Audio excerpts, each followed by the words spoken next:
সুপ্রিয় ভিউয়ার্স, এখন আপনাদের মাঝে বাটন পুল টেস্ট কিভাবে করা হয়, এটা হচ্ছে বায়ারের রিকোয়ারমেন্ট।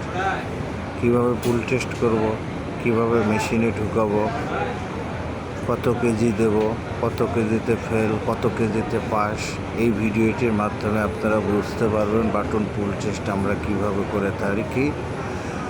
বাটন পুল টেস্ট খুবই একটা গুরুত্বপূর্ণ সাবজেক্ট এবং গুরুত্বপূর্ণ বিষয়। বাটন পুল টেস্টের ওয়েটের কারণে যদি কোনো রকম ফেল হয় তাহলে ক্লেম আসে। ক্লেম মানে ক্লেম ইস্যু। এই যে কত কেজিতে কত ওয়েট, কত সেকেন্ড রাখতে হবে। এখন আপনাদের মাঝে বাটন পুল টেস্টের পুরো একটি ভিডিও তুলে ধরলাম। এই ভিডিওটির মাধ্যমে আপনারা বাটন পুল টেস্টও শিখতে পারবেন, কিভাবে মেশিনে ঢুকাবেন, কিভাবে গিয়ার দিবেন, কিভাবে ওয়েট তুলবেন, কিভাবে উপরের দিক তুলবেন, কিভাবে নিচের দিকে তুলবেন। এই ভিডিওটির ভিতরে সমস্ত কিছু আপনার তুলে ধরা হলো। এটা আমরা বাটন পুল টেস্ট করে থাকি। সুপ্রিয়